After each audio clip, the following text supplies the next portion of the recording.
you name them in your head? Why do we do that? We've got to keep moving, that's why, I'm just learning that we've got to continue to be always looking to the future instead of. Even if it doesn't. Yeah, that's good. But always paying attention. That's how the business perpetuates itself. You said a key word right there, the busy part. Yeah. What happens when we get like so involved with our current clients and we're wrapped up in talking to the title company and making sure that the inspection was scheduled and all the things? Do we tend to like maybe take focus off the people who are in our pipelines? Yeah, absolutely. We ready? Yep. Fantastic, Peter. We are ready to rock and roll. Thank you for being here this morning. And you are on mute, my friend. Thanks for having me. I appreciate it. How's everyone doing? Can I see the group or am I just looking at Jenna here? Yeah, let's turn it around. Oh, hi guys.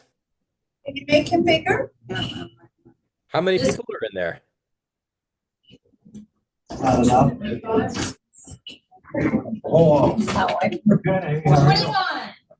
21. Okay. Almost 10%. So, are you guys talking about buyer representation agreements? We are going to talk about that today. Okay. I thought I would share with you guys. Can I have sharing privileges for a second? Absolutely. Thank you. So I thought that, oh, great. That was fast. Thanks, Lindsay. That was impressive. I thought I would share some interesting information as just to kind of frame the conversation a little bit for you guys around buyer agreements. So let me share. Buyer agreements were required, what was it, August of last year? Is that right? Yep. So I thought I would share with you guys data around, that was 2024. What you're looking at is TCG's sales data for 2023. This was before buyer agency agreements were required. And there's a lot of information here, but here's what I wanted you to see. In 2023, the Chabris Group met with 481 prospective buyers. Can you guys see that right here? Yes. Okay. What's interesting is, and this is before the NAR settlement, 450 of those 481 people decided to sign a minimum 6-month buyer broker agreement with us. That means we were converting at a 94%, we had a 94% conversion rate of appointment kept to buyer agreements signed before they were required by law. So I just want to give you guys some context here as you start talking about buyer's agreements. People want proper representation and people are willing to pay for proper representation when they understand the value. And before this was an everyday conversation, we've been using buyer broker agreements since 2016 at TCG. But what I want you to see here is that people want to be represented and they want the value and they're willing to pay for it. So I know some of us that are newer to the industry or are a little concerned about all of this, you should understand that before this was required and before it was a thing that consumers and agents and regulatory entities talked about, this was something that people saw value in from the get-go. Does that make sense? Yeah, I can't see anyone. I'll assume it's making sense since no one's saying anything. The other thing about buyer broker agreements is, well, now you have to sign them unless you want to use a license. So that's a pretty good reason to sign them. But the other thing that I like about buyer broker agreements is it's a great way to kind of pre-qualify your client and make sure they're serious about number one, purchasing real estate, and number two, purchasing real estate with you. Prior to 2016, we oftentimes would work with a buyer and run them all over the place, and ultimately they wouldn't buy or they would wind up buying with a different agent. And when we started using the buyer broker agreement in 2016, that's when we learned that it was a great tool to make sure that we were working with people that were serious about working with us. And we didn't start at a 94% conversion rate. Originally it was like a 75-80% conversion rate.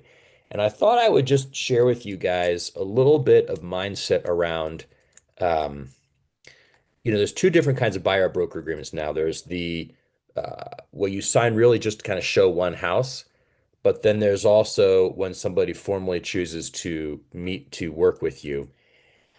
Um, and if you want people to sign the latter one, which is the one that matters, um, we learned that there is just very simple structure to a buyer broker presentation that I thought you'd find helpful.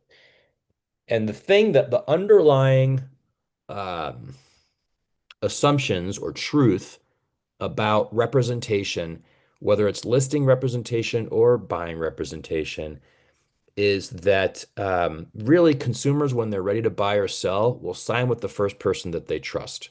And trust is kind of the currency of residential real estate sales and service. So the question is, okay, well, how do I earn trust as quickly as possible? Because the first person that a consumer trusts is the one that they're going to sign with. And trust is earned two different ways. The first way you earn trust is with personal trust, and the second way you have to earn trust is with professional trust. When you're earning personal trust, the question that buyers are asking themselves when they're asking themselves, can I trust this person? Can I trust Peter? What they're really saying is, does Peter care about me? So the way that you get buyer trust on the personal side is when they realize you do care about them. And then the second one, and only after you only go to the second one after you've earned the first one. The second one is, can I trust Peter professionally? Can I trust him with this big investment, right? With this big moment in my life, this big financial moment in my life. Can I trust him professionally? The first agent that can answer yes to both of those questions for the client gets the agreement signed. So when we're meeting with a buyer, the very first thing we have to do is spend time getting to know them, and not just getting to know them like, oh, you like to play golf, so do I. That's bullshit.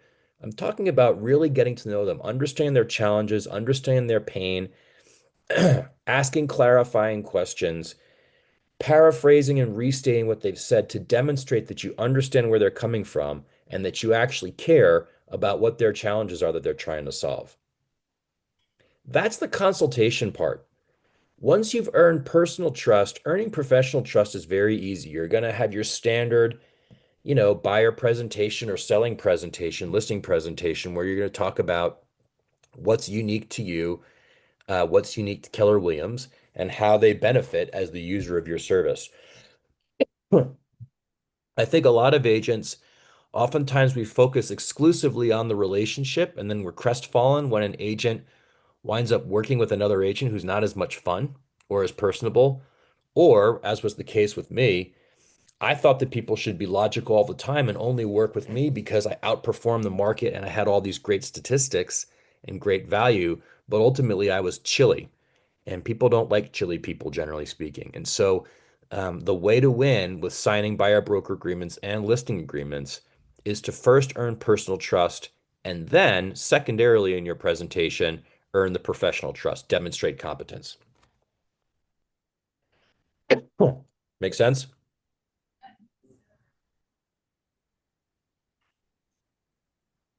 Questions? Oh, shit, I've frozen, haven't I? No, we can hear you. So there are people listening. I think I've got a question. Yes? Are you getting ready to ask? Well, okay, so I did the SRES course last week. And one of the things they were saying was some older buyers want to sit and talk to you for like 3 hours, 4 hours, and tell you their stories before they're willing to seal the deal. Yep. So how do you balance your time management with earning trust? Because if someone's going to take 6 or 7 hours of my time to earn my trust, is that a value proposition for a $250,000 sale? So that's kind of like, how do you gain the trust but do the emotional distance needed to step away at a certain point? Yeah. That's a great question. I don't know the answer to that because I haven't worked with a lot of seniors. I do know that a lot of seniors are lonely. And I also think that people understand their story becomes more important for to earn their trust. I guess that's a business decision that you make. If you got the SRES, presumably you want to help seniors, and part of helping seniors is being patient. Um, I would say, if if it's extra time and you're not sure it's worth your time, either don't work with them or charge a premium, right? Whatever commission rate you may be asking, maybe you ask a premium for working with seniors. Just make sure that you're delivering on the value so it doesn't look like you're taking advantage of elderly people. Thank you. That's a good question. Yeah. It's a great question. The other thing I would say is, have you ever worked with a seller or a co-op or a teenager or anyone that just won't shut up and just talks forever? Yes. So sometimes when I'm working with those people, on the front end of the conversation, I'll just say like, let's say it's 9:15 right now. I'll just say, hey, Kristen, um, I wanted to call you. I have a 10:30. I've got 15 minutes. I wanted to talk to you because I know there's this X thing that we have to go over. Let's dig into it.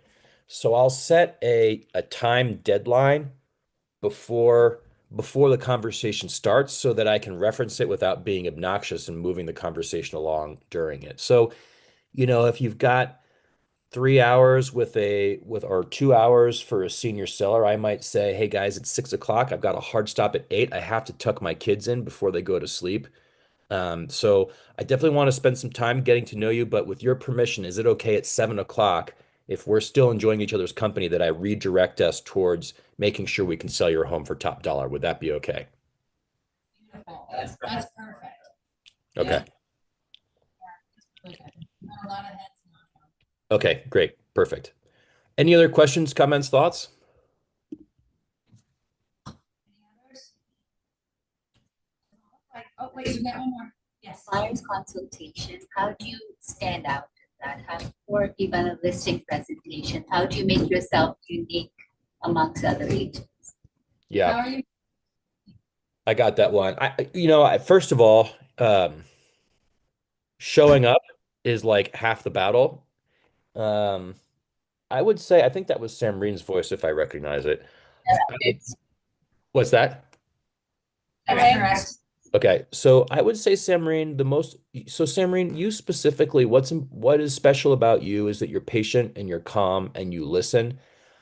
And I think that that is something that most people lack in this planet anymore. And so I think your primary differentiator is just going to be earning personal trust, listening, validating, paraphrasing, understanding. That's really powerful. And that is a strength that I didn't appreciate for over a decade, almost 2 decades, before I started working that into how I worked. So don't underestimate the power of your own presence. The next piece is, how do I differentiate myself individually? Well, that's going to be unique to each of us, right?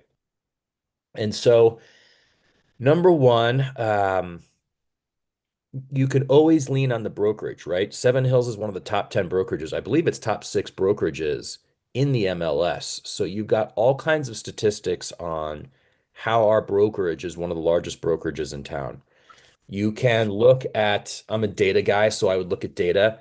How many listings does the average agent sell versus the ones that we do? Or how much more of asking price are we getting versus the market on average? Or how much faster are we selling homes than the market on average? Or you can talk about your previous work history and what skills you have learned in your previous work experience that contributes to benefiting your clients in working with you. Or you can create scarcity and just say, look, customer service is my number one priority. And so, I never work with more than 5 sellers at any time to make sure that I can provide the highest level of service for them. Or communication standards. There's any number of ways, different ways to differentiate yourself. And all that really is just playing to whatever your natural strengths are. Um, and really talking them up in a way that benefits what the homeowner is looking for. Um, in in the sale of their home or in the purchase of a new one. You know, when we do our pre-qualification script, Samreen, on this list side, before we go out to meet with the sellers, one of the questions that we ask is, what are you looking for in a real estate agent? What's important to you in a working relationship with your realtor? And they will tell us exactly what it is that they're looking for in a real estate agent. Okay, great. I just need to show up and be that person, right? And so instead of us trying to figure out, well, what is it what makes me unique or what makes me special? I would just ask people, what's important to you in a realtor? What's important to you in a working relationship with a fiduciary? And I think if you ask that question, you would find out. Or, Samreen, you could also call the last 20 clients that you worked with and just ask them, like, hey, I'm rewriting my listing presentation, and I'm just curious in retrospect, what did you appreciate most about working with me? I'm looking to create a concise statement about my value. And I'm sure people would be happy to tell you. I think you might be surprised. And I think you might be underestimating or undervaluing what you bring to each transaction. Thank you. Yeah, Hey, my Peter. pleasure. Yeah. Hey, your agents, do they ask buyers if they already have a signed buyer's agreement with other agents? And if yes, how do they handle that? Presumably they do. I don't know because I'm not that close to it anymore. If somebody says yes, then the show is over. Like there's nothing you can do. I mean, I guess we could say, well, is it an individual listing or is it or an individual by what do they call it? A one showing buyer broker agreement or is it a exclusive buyer broker commitment for a period of time?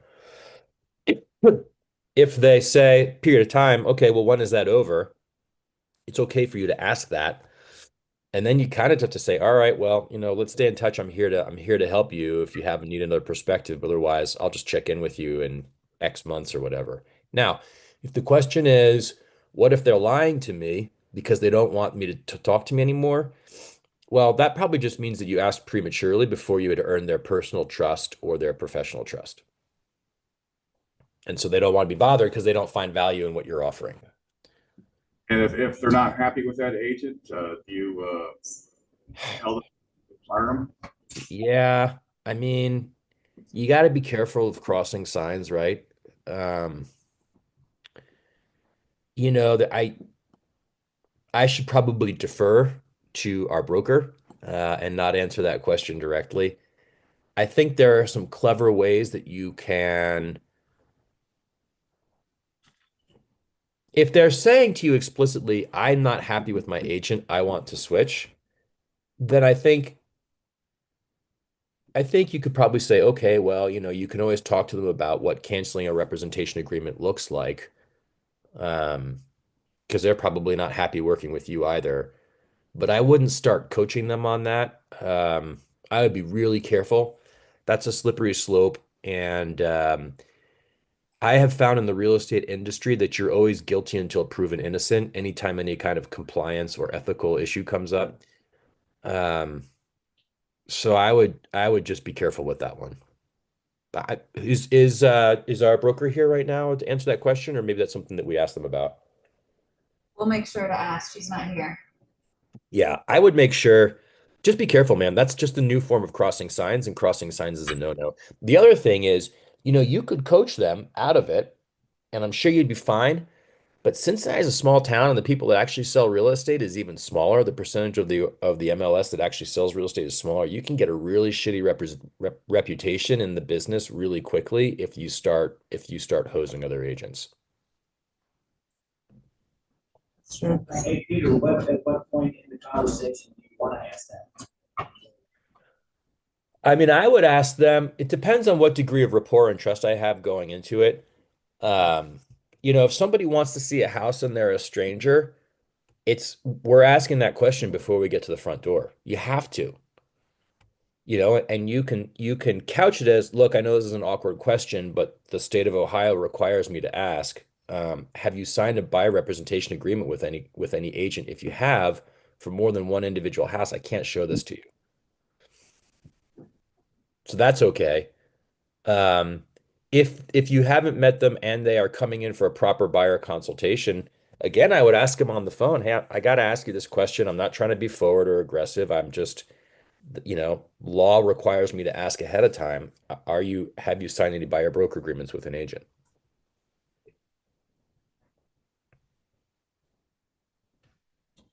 So Peter, say you're meeting with a new buyer for the first time, and I understand that the first goal is to express that you care about them, become personal, and build a relationship.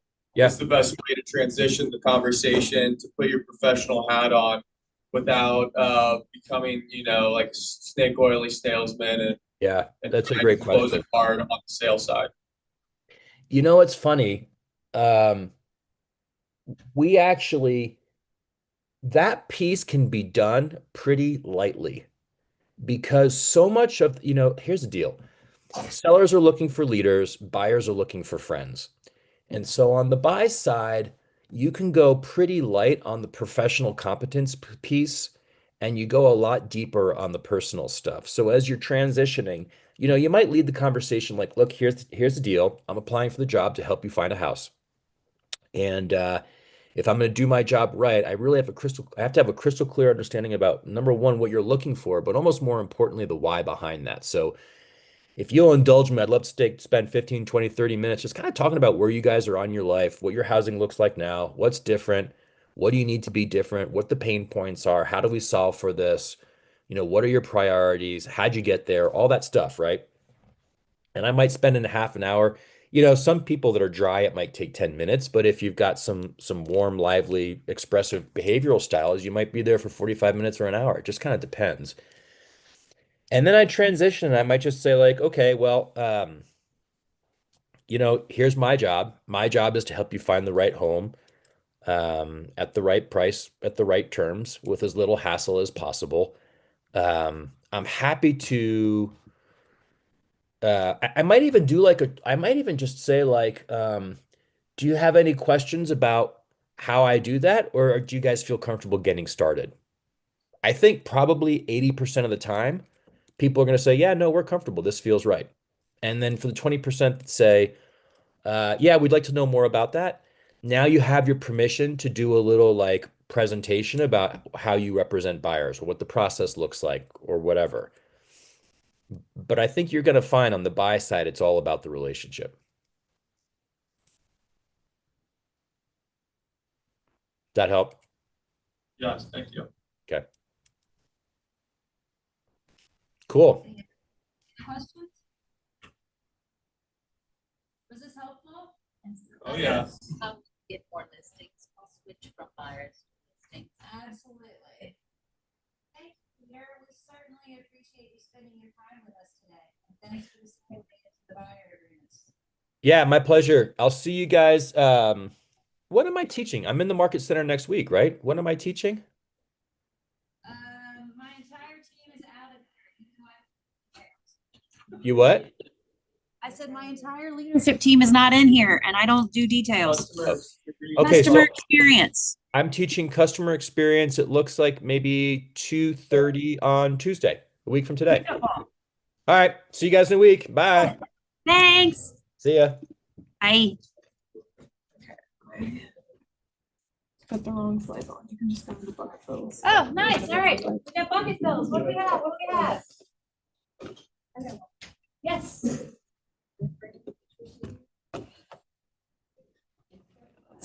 I like it. The wrong place.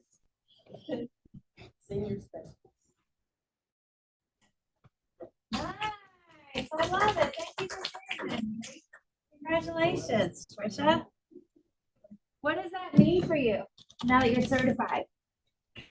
Well, it's funny because I interviewed with a couple of different agencies before I came here. And I remember one agency I was very tempted to go to. I didn't go there. When I mentioned the SRES, the person I was speaking to had no idea what I was talking about. When I came in and talked to Kristen, she got so excited. And I was like, yeah, this is where I want to be. It means a lot to me because I've dealt with it with my family members, and a lot of my friends and family are dealing with this now. We have parents in nursing homes, sell houses, and I've got the time. I'm not 25 years old. I'm not going to make a million. No, but you know what I mean? I have the time I'm pseudo-retired. Okay, I have the time to sit and spend with people to help them make really difficult decisions. Yeah. You know, that involve legal and financial. It was the focus I came in here with. I wanted to do this work. So it means a whole kind of, I've got my marketing plan, I've got my targets. Some of the stuff I hear doesn't even apply at times because I'm so focused. Right? But it's really, it's nice to be able to put those letters on my card and say, I really want to do this for you. I'm not just another agent looking for your business. So, yeah. Congratulations on getting that. Yeah. One more step into your journey. It is. Well done. What about another bucket fill? Hi. I wanted to, I've got two, one for Darren, I just closed a deal with them. Well done, And Dana. then I wanted to say thank you to you for all your support for the last 4 months on my journey. Absolutely. My pleasure. Which if anybody doesn't know, last 4 months I've been doing my Indiana licensure and I just passed my test.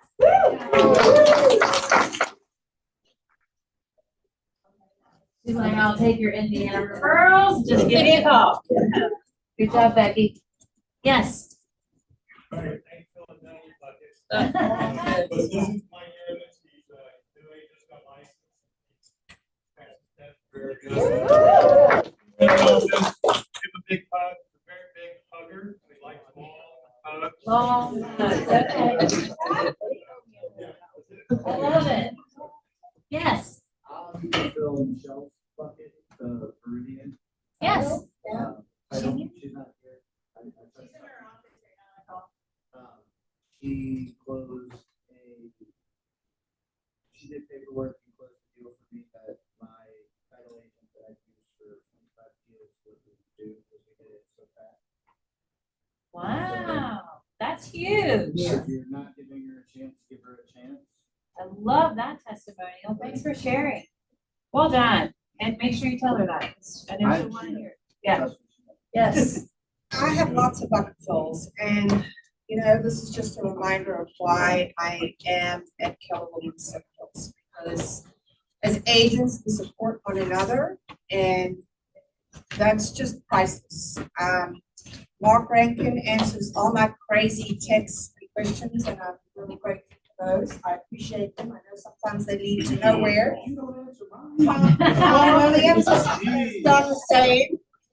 He supported me. Judy Doss has been amazing this week. I had a kickback clause and I knew nothing about it, and I couldn't find the document. She was amazing. Of course, Susan Ash, Tara Smith, it just warms my heart, and it makes me all the more proud to be a part of Keller Williams. Oh, Yeah, thank you it's for been sharing fantastic. that. Yeah. That's awesome. I love hearing that. Yes. I do have a bucket fill for Mark. He was on a trip and he answered my questions. Nice. I love Yes, it. he is. Mark is a popular dude. Thank you, Mark. He doesn't listen though, but stop. Wanted to, Listen, guys. I wanted to, do a bucket fill for my whole team. Joe's here, Francis here.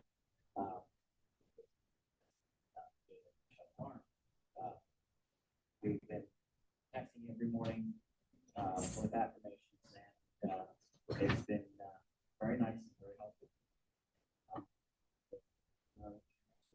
But it was, but it's been very supportive, very helpful. I love hearing that. Did you do your 25 Well done. conversations? That's what I was Good working job, on. table 3. Oh, yeah. Thank you for sharing that. Yeah, this is not 25 conversations. Right. Not? No. You had one. I think it can fill Celeste bucket. I remember when Celeste came in and we were at that little conference room across the street. And Celeste was saying she couldn't do this. Buckle down, and we knew she had it. And now just look at the change she made in such a short amount of time, so. Great job. Thank you for pointing that out there. So good. Good job, Celeste. Anyone else? I love this. I don't know if you guys are noticing, but y'all are starting to have more bucket fills when we have our team meetings. I don't know what that means, but there's something going on. It's catching. Gratitude does that. Oh, wait, we had birthdays. Happy birthday! Woo! October birthdays. Susan. Yeah, Susan and Tara both had 10. So did Lori. Lori did too. Yeah. It's a fun day. We talked about what's the most common birthday last week. Does anybody remember? What is September 9th. Is it really? Yep. September and October are the most birth months. I don't know how else to say that. So birthdays in September and October. Because it's cold in November, January and Christmas. I'm just saying, a lot of people are feeling good in December and January. Lots of love in the air.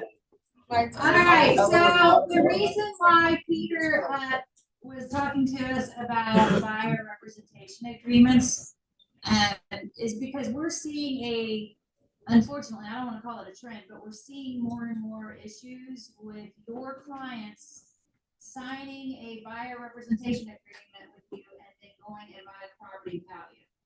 So we're starting to see more of those. And so we figured, when we see that, we know that's a conversation you need to have.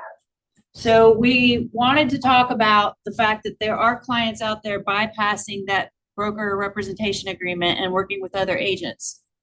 And so how do we control that? How do we prevent that from happening? What are the best practices when it comes to that buyer rep agreement to make sure that you are working with someone? Also, we had one where they had signed a buyer rep agreement with other agents as well. So not just signing one with one agent. So what are your best practices to make sure that when you're having a conversation with a prospective buyer, that they do in fact want to work with you? What's funny? Well, I just come up with a mess. Yeah, it's insane. So I met a couple at the Voice of America Festival, Mm-hmm. and they were like, "Oh man, I wish we met you 2 days ago. We went in on an open house and we signed a buyer's agreement with the open house fee." And I said, "For like a whole year," and she's like, "Yeah, they made us do it to like look at another house." The agent did not talk to them for 3 months and would not let them out. So and they didn't even mention me, like mention me in any form. They wrote the broker and the agent, and neither one of them was full of anchor brokerage. And they would not let them out of their buyer. So I think agents need to do a better job. Like my buyer's agreement, I tell my buyers, like, look, we can go one day, we can go one house, one address, whatever, or we can go for the full year. If we sign a full year and you write me an email and say, "I hate the way you smell, I don't like working with you," I just let you out. Like it doesn't matter. You don't have to give me an excuse like I didn't do my job. You could just not feel comfortable working with me. And it's done, and I let you out. But there's brokerages that aren't doing it. Because I called Susan and I said, "Is there any way that we can make this happen?" And she goes, "No, their brokerages are doing kind of what they want to do as far as that goes." So just be careful with your clients, because if they sign with some of these other brokerages, even if they sign with you, it's essentially first come, first served. It's Go back to August, it was my understanding you could fire an agent at any time. Yeah, I'm like looking. Text or email says, "I no longer want to work with you." You can't. They can, that's. I thought the buyer's agreement was a unilateral agreement where all it took was one party to cancel it. Coldwell Banker's not treating it that Oh, way. good to know. And I wondered whether or not that was going to start happening. They're not. I had an incident like that, and ironically, the agent was here, and so we actually talked about it, and he was like, "Yeah, I don't think she's been happy with me, and so if you can't get her to buy something, then go for it." So that's how. Yeah, but that's how it should be. Exactly. Well, the client and you don't connect. There's no reason to like Force them, Force them. or force an agent to pay you And if you showed them 100 houses and they went and found something else and it was one of the houses that you showed, you are absolutely entitled to something of that sort because you messed with them. But if you make them sign to show one house, you showed the house, and now they want out of it, there's no reason that she could do that. But I mean, she showed me several text messages that she was like, hey, we'd like to go out, we're not looking at houses anymore, and they would not let her out of their contract.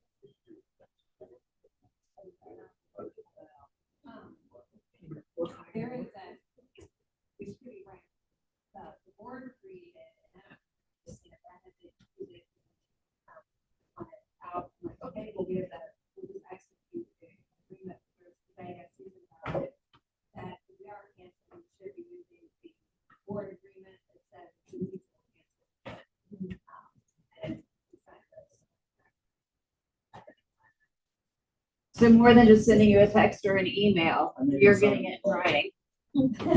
So That's how we think, but like, if I had a client that, I'm just like, I knew it wouldn't work, like, it just wasn't working, on both ends, and I'm like, why don't we just go ahead and we can, that, we can get, like, we can. Yeah.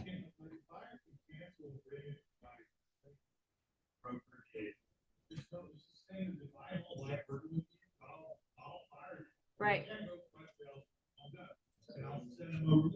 That's the whole point of it being a unilateral agreement.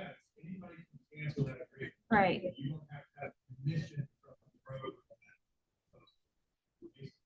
I went. I have a question about that, because this week I got somebody who reached out to me and said they had a friend that was under contract with an agent. The agent is in this office and they were not happy with the agent. So my response immediately was, we're in a different market and they need to be communicating that to the agent. But as that agent, like, I don't want to hurt that agent's feelings. I know for me personally, if my clients were happy, I would want to know. But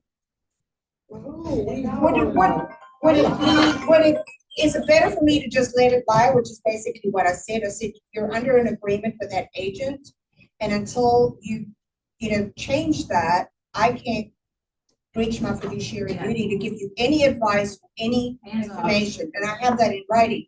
But would it be courteous of me to let that agent know that, or is it better to just stay out of it? I mean, I think I would want to know. You can give somebody advice without stealing the client. You can say, you're unhappy, they're not calling you, call your agent, tell them you're unhappy, tell them. That's what I said. And if they can't meet the level of patience you need, then tell them you want to fire. But that, give that agent a chance to come around and meet you where you need to be. And that's not stealing the client, that's just, in this industry, we still have to help people. Yeah. Even though they have. For sure. Just guide them the right way to that agent to get the answer. We have to treat them all honestly and Well, fair. my loyalty is to that agent. It's to the client, because I only know one side of the story. We have a way that we can work together and still give pieces of commission to other agents. So one, we could either, like my OES sister, she was buying a house on my street. The lady didn't even show her the less expensive that would have fit her by herself that I told her about. She was like, you know what? I'm just gonna let her contract run it, right? She's not with us. Two, we also have referral agreements too, Sure. where the brokers sign, like with outside people or inside in different branches. Like I used one from what was it? I know it was 2 hours away. I wasn't going up there every day to try to show them something. It was 2 hours away. That's 4 hours away. And then in here, you could come to agreements with other people and not being greedy, but there could be a learning curve for the other person For sure. to see your strength of what you offer that they didn't have that the people like. So, I mean, or you could just take them. I mean, Well, I feel like if you're close to that agent, something might be going on with that agent, where they haven't been able to show up the way you show up. So come and you have that conversation. It can help them, like, you know what, I've been going through XYZ. Let me step up, or maybe let me step down, and you take it over because I'm just missing that thing. Yeah. I guess it really depends on the type of relationship, Celeste, that you have with the agent. If I'm the agent that's causing the problem for that potential client, I would want to know. Yeah. Can we get the legal, but I guess it's not here. I mean, what were we legally saying? Not with Mark, if somebody come up and say, I'm not happy with Mark, he's always in Florida. I'm gonna send him an email, tell him no longer want to work with you. When you're done with that, then you come, let me know, and we'll do a buyer agreement. Absolutely. I would tell them, Now, go is that have a legally conversation. I guess it is, but the problem was is that the information that, when I called Susan and I said, how do I handle this? Because one, I'm not trying to steal anyone's money. You know, well, but I had a relation, like, our daughters are on the same cheer squad and everything else. So this lady was like, I hope you're not mad at me. I was like, I'd never be mad at you. I don't care. But she's like, well, here, just so you think I'm not lying to you. She literally had from, I mean, that was in August, but the Voice of America concert was August 13th or whatever, until she's now under contract. But she had 27 text messages where the agent never responded for like 2 weeks. And she showed me an email where she wrote the broker and was like, how do I get out of my broker? And the broker was like, sorry, you signed it for 6 months. We're not letting you out. I don't agree with that. I don't Well, think that's I'm not legal. That's saying why I I'm agree asking. with it or not, but I'm No, saying- I mean, what I know is that it's a unilateral agreement that could be canceled by one party. So I couldn't remember what section Susan sent me, in section 12 of the agreement, says this agreement may be, maybe this agreement may be canceled only by the mutual written agreement or mutual written consent of the buyer brokers for licensed salesperson and the buyer. Yes, And I that's why do. they have that form. So they have But form. here's the But thing. I mean, I know, that's just what Susan said, and so that's why she said I had extra. So, We just did a class on this in Florida, and there you go, Steve. It says you have to give them the opportunity to correct the deficiency. So you ask the agent doesn't correct the deficiency, you go to the broker. If the broker doesn't correct the deficiency, you go to the board. The board will then force them to release. Make a decision. So the board will make the Yeah, ultimate but I don't wanna decision. be that agent Maybe that's you forcing are. agents You're to, not, like, the agent isn't doing anything. Right. You're advising the client, or the buyer, seller, whatever, that these are the steps in which you need to get them to correct the deficiency you feel you need to get corrected. Right. So go to the agent, go to the broker, go to the board, and then if they, at any time, if they correct it, move on, if they don't correct it, go to the next level. If they Right. don't correct it, the board I will- like that I know advice. that agent That's is strong. looking at what they bought and then seeing who the buyer's agent is, because I just had that happen. I'll say his name, Chad Stice called me yesterday. And he's like, do you have a Rick Barnett on your team, or did you, or something? And I was like, yeah, like 2 years ago. Why? He's like, I just went to a house that's under, like, they're wanting to sell their house. And they hated Rick. They said you were great, but they hated Rick. And I was like, well, that's great. So in my head, I thought, well, maybe I should call him and be like, are you really trying to sell your house? Right. But I'm not broker, you ain't signed the agreement. that's kind of how, like, you know, when we met him at the concert, she was like, we literally walked into an open house, they made us sign on the paperwork, and we tried to contact them. And I'm like, you're allowed out of it, but I'm not allowed to, like, come out to get out. Like, you get right to the broker and say you're not out. And she literally showed me the brokerage's emails where it was like, so I'm just telling you how we look at it and how they look at it, how other offices are looking at it are completely different. And I think our way is the right way, like, if you want out, I'm not putting it Right. to make money. Why would you want to work with somebody that doesn't want to work with you? And at the end of the day, Unless I show the house. Now, there's a caveat there. If I've shown you 100 houses, Right. right? And you're and I buying one spend that a I lot of showed you, time then I with want it. you, then you may not have to see my pretty face every day, but I'm getting a referral. I'm getting something out of this. No, I agree. Well, it sounds like you've done the legal part of it. So you have a buyer that wants out. Well, I just felt it was best for both of them. more about what they could afford and then you didn't want to do If it. somebody comes to you and says, I want out of my buyer's agreement, the agent I work with, how do you handle that? What do you tell them to do? If they want out. If a client comes to you and says, I have a buyer's agreement with somebody else. I tell them as long as that's in full effect, I am not able to help you. And you will have to. You won't even advise them how to get out of it?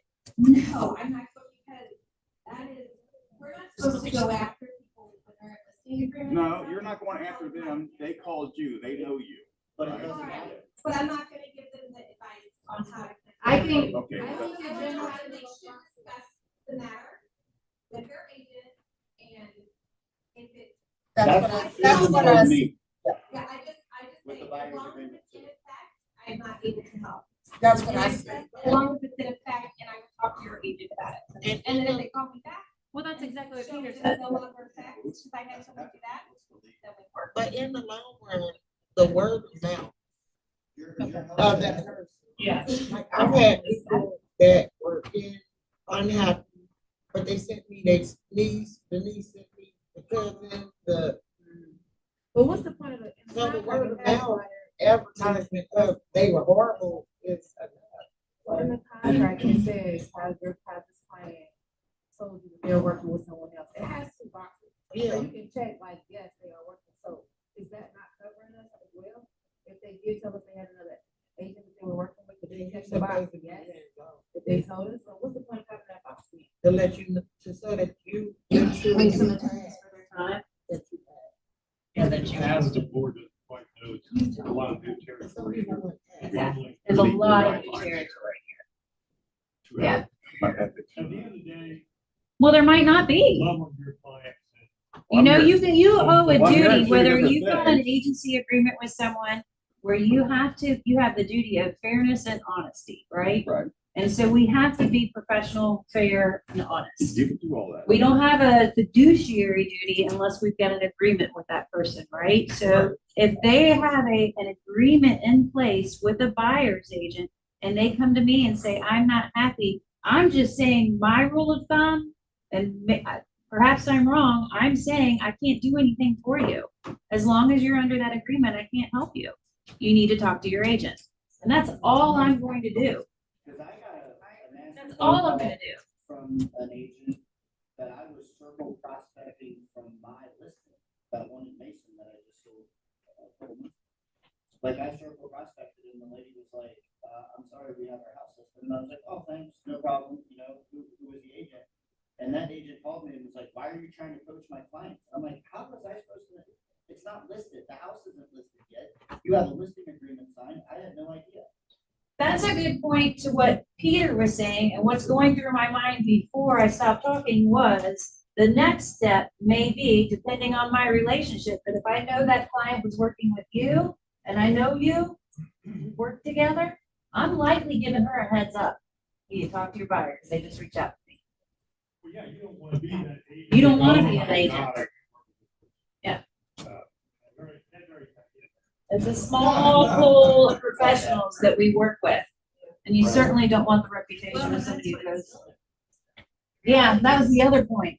Is that Zillow says that they are advising on how to get your buyers out of your buyer rep agreement. Yes, they are. And Zillow also is selling back our leads. Have we talked about Zillow? No, we haven't gotten there yet. So yeah, we're in a situation where we need to coach our buyers where to look for properties.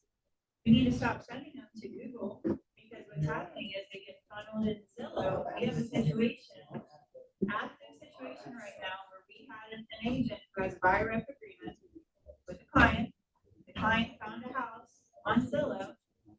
They didn't realize that that client went in and signed something with Zillow. Zillow took that lead, sold it to another agent. So the agent bought that lead from Zillow. So pay for it twice now. And all in our office. Now we have two agents who one agent bought the lead from Zillow, thought it was a viable lead, and now they bought and sold with the original buyer. That just happened with me with,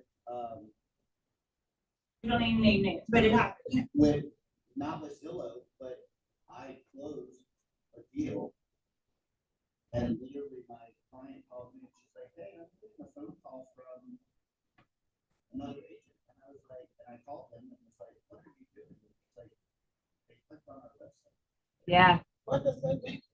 So when we're sharing properties, we need to be sharing properties from our website and not Zillow or Cincy MLS, because what's happening is that our clients are being funneled into all these third-party sites that are getting these IDX fees, and they're somehow getting that buyer to sign something. So Is just. Cincy MLS on it? Huh? I didn't think Cincy MLS. Well, it's not Cincy MLS doing it, but it's just an example of, like, I see multiple properties being shared from Cincy MLS, from Zillow, from Realtor.com, of our own listings, Well, what are we supposed to use? our website. If you go to your KW website, That website sucks. Something tell us that they hate use it. It's difficult. It's And it- difficult to use, they can't search, they can't do anything, so I'm not. but they telling them can't, no, well, do it. that website is set by the IDX from Cincy MLS. So if you have something that's coming soon, then yes, you're not gonna be able to share it from Cincy MLS or from the website. You're not gonna be able to share it from Zillow either. So you can just share it from Cincy MLS. Well, Zillow now has a coming soon box that you can check it, just check it. Please don't use Zillow. I mean, I don't use it. I mean, I think As soon as you put the the listing key, in the MLS, they use it. but the key is to be educating our clients and Correct. our console that that is what's happening, so that they're aware of that right out the gate. Yeah. If we're not telling them that or reiterating that, then they are gonna just randomly click, you know? Yep, that's the key, is to educate. Search wherever you want, send me the link, and I'll give you the information. Love it. That's Look what at that I- education. Whatever works for you, use it. That's how No, you don't. That's the answer. Do not sign up. Do not sign anything. Send me the link itself. That's what I did. Don't push the button, connect to a realtor. Don't. You guys gotta educate your people, for sure. I love that, Tom. Thank you for sharing that. Huh, that's a lot. But I'm glad we're having this conversation, because the reality is it's happening and it's going to happen more and more. So the very beginning of what Peter was talking about was people are going to work with you if they trust you, right? And the very first part of that trust piece was getting to know me personally. Right. Me getting to know you personally. And then we go into you getting to know me professionally. And you have the opportunity there to let your potential client know, this is the way that we're going to work together. Does that work for you? Here are our expectations. What are your expectations? You're laying it completely out. And as Tom just said, use whatever you want to look at property. Just make sure you send me the link so I can get the information. And I didn't mean to disagree. I'm not disagreeing with what Lindsay's saying. I'm saying Yeah. sign them up for our site, sign them up For for the sure. MLS group, whatever you need to do. But Mhm. you can look at other stuff. Don't ask for information on that site. Send that address, whatever, send that link to me, and I will get you. I'll get it. 95% I wasn't trying to. of my clients use it. Okay. Yeah. I didn't want you to think I was contradicting you. You were, you just being an Okay. Okay, we got like a couple minutes left. Let's You're gonna just be jump right right with in. me. Next week at the TV on October It'll be more on your 21st. We're gonna have a guest, Kara Mall, on exactly what to say, and we're also gonna have Scott Roy himself about tech and marketing. Are we back with them? Yes, So I can use the or the market update you then? can use all the things. They have free marketing concierge services. If you go to our website, kw70s.com, if you didn't know that was our website, and you go to agent resources, and you drop down to marketing, it takes you to Scott Roy Marketing. and everything. So can we get addresses like we used to be able Everything. to? Okay, then I'm. And the thing is, when we start out, they're amazing, and they stop to where they're amazing, and they're offering a lot more resources for the agents. It's all free, so we have part-time fees for it. And we'll be teaching a lot more on how to use it. Scott Leroy's back. We have been listening. A lot of you have said, oh, I've been working on my database, and some of you have said that for about 3 years now. So what we figured is we're going to all get together and work on our databases. I don't know about you, but for me, it's often something I put on the back burner. I don't go make sure that everybody's name, email, phone number, birthday. I'm not always making sure that I've got everything I need, and I keep putting that off. So the first session is at 12:30. And that is going to be a database cleanup. And then the next week, let me just say hi. The next one, October 28th. So the first one, we're going to do database cleanup. The second one, we're actually putting smart plans together. So you will have an opportunity to see the smart plans that we've gathered, got in the library, and then we're going to actually put those people from your database that you just cleaned up into a smart plan. So that's the whole point of that. Database cleanup, smart plan. Everybody should be there, unless your database is perfection. October 14th at 12:30, not today.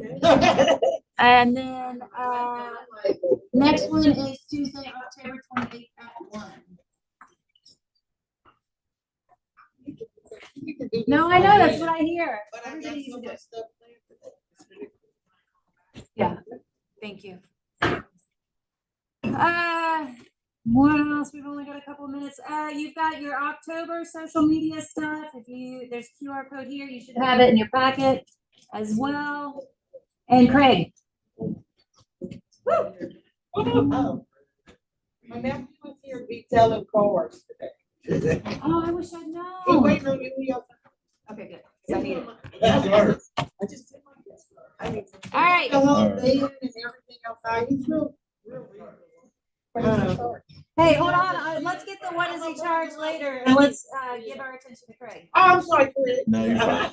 So I feel like every time I come up that I get teed up in this meeting for a couple other things. So why would a buyer rep agreement be important to give to your lender up front?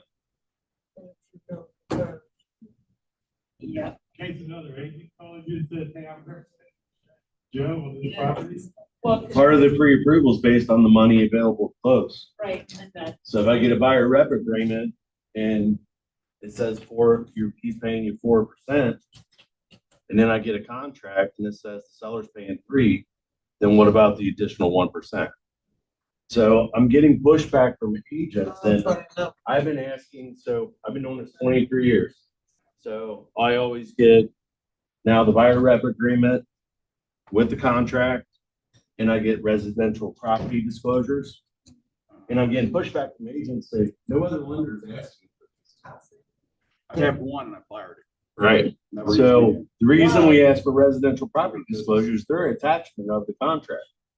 And a lot of times I'm able to see problems that are on the disclosures that might prevent us from the product that we have. Hey, we might need to flip this to conventional. Are they willing to fix this? Because we're going to need an additional property inspection of the foundation or something like that, right? Oh. So that's why we ask for it. So I find it funny that I've had 3 agents in the last 2 weeks say, well, no other lenders asking for residential property disclosures or for the buyer's agreement. I'm like, well, are you worried about getting paid? So that's why we do it. So if they're not asking for it, then you better be asking yourself why they're not. So the second thing I'm going to go over is, and this is real life, this just happened 2 instances. Does anybody work with veterans? Anybody see approvals come over from Veterans United at all? They're delayed because of the shutdown. No, Veterans United is not a veteran community. Okay. They're a lender that poses this one, right? Oh. Which that's a big thing against what it should be for our veterans. And I'm a big proponent for all of our veterans. Now, here's what's just happened. 3 deals were held up because they issued a pre-approval for someone to serve in the National Guard. Fantastic, right? They made that gentleman try to drive to the VA prior to the shutdown so he could get his certificate of eligibility. That's how you were able to buy a house as a veteran. They issued the pre-approval. This guy's in contract and pulled 3 other properties up. Should have never been issued a pre-approval. He never got the amount of points needed in the National Guard to qualify for the VA. There's one. Tanner just got a contract this morning that we worked on last week. Veterans United couldn't issue the pre-approval, and they couldn't explain why.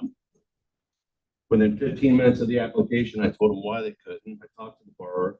We came up with another game plan. He was gonna need seller concessions, so what did I do? I went ahead and underwrote the whole loan right there. Instead of doing a pre-approval, I gave him a TBD commitment to lend. So basically, when the contract comes in, he's already signed all his disclosures. I have to do a change of circumstances on the address, get the appraisal, lock it, and we're ready to go. So that's the things that I'm doing to help your buyers win contracts, right? So other thing that we're seeing is crazy to me is, does anybody not know what DSCR loans are? Right? DSCR. Debt service cover ratio. Yeah. So let's just make it simple. It's called a cash flow loan. So I had an agent I've been working with since 2019. And we just opened up a whole new vertical market for her. Okay. So as an agent, you do need to know what kind of documentation loans are out there. DSCR, the cash flow program for to buy investment properties. Also, would it take our time from, I use like my property for that, that's the, Well, LTV. what we look at is we don't use any employment. There's no income verification. We use our address as the. We get a market rent analysis on the appraisal. So if the mortgage payment with taxes and insurance is going to be $1,000, and the rent schedule on the appraisal comes back at $1,000. That's a 1-to-1 ratio. That meets requirements to be approved financing. So you have people in your database now that have money, don't have a job, they got money and they need to invest it, right? That's one program. Can you use that loan to do like an owner occupied duplex? It's not. Can you be owner occupied? It's technically. I'd have to look at the guidelines a little tighter on that. Okay. Because it's it for investment, not owner occupied. But that's a fine line right there. So I'd have to look at, we have like 8 different investors on those. Aaron, you know right up in? Cannot. Can't be owner occupied. And most times there's certain banks that allow you to get first time investors, others that don't. So just like he says, he's got a lot of options. Just whoever you trust, you gotta make sure that you're diligent with it, because every bank's a little bit different. With the DSCR loans, they're great, but they're not designed for someone to use it as your primary. As a circumvention of who they need from, right? Because these are, non-income based loans, right? Okay. And then also then think about. You have to look at it. Everybody's a little different. Some banks will allow first-time investors, other ones you need to have 1 year experience. And for us, it's like if they're a first time investor, it's a 5% decrease. In the Do they one have to bank, have a they certain still credit buy score? down. What's that? Do they have to have a certain credit score? Usually 680. So second is self-employed. So we've been doing a lot of cash flow analysis on self-employed lately. So a lot of self-employed buyers, right, everything off, right? So on paper, they can't show income. So we do a 12 or 24 month bank statement, and we'll take those statements and we'll figure out what their normal deposits are, and we'll use that as income. So I was able to get 2 people qualified on that, where they don't show anything on paper, but bank statement, cash flow. Transfer, it was show not less than amount that the bank statements instead of showing cash. Right, because if you're self-employed, you want to minimize what you're paying up the same, right? Right. So that's the whole concept there. So what's that called? It's a bank statement, Bank statement. 12-month or 24-month. So just know when you're talking to your database and listen to what they're saying and when you're getting to know them, like as Peter said, find out about their business, they're self-employed, what was their problems buying? Maybe that was it. Maybe they had cold feet because it was a nightmare to try to get, approved 8 years ago because they couldn't show any income, and now we got alternate programs. So Hot Bellies is out there. We have a lot of. Thank you. Thank you, Greg.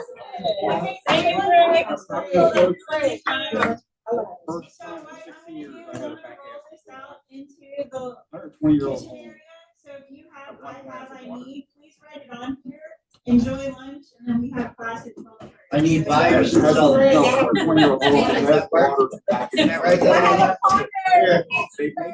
needs buyers. Yeah, just want to write your, I have my needs on here, but have lunch, and then please come back to our class at 12:30. Thank you, guys. Thank you, Craig. They come to your house.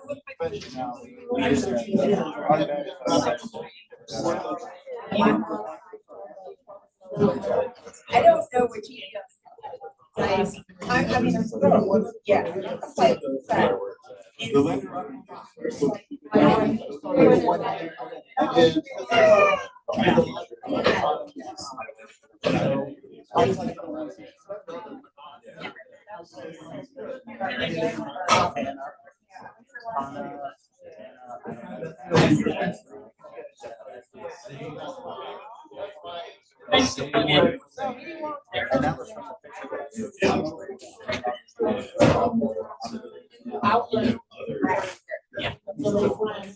I mean, yeah.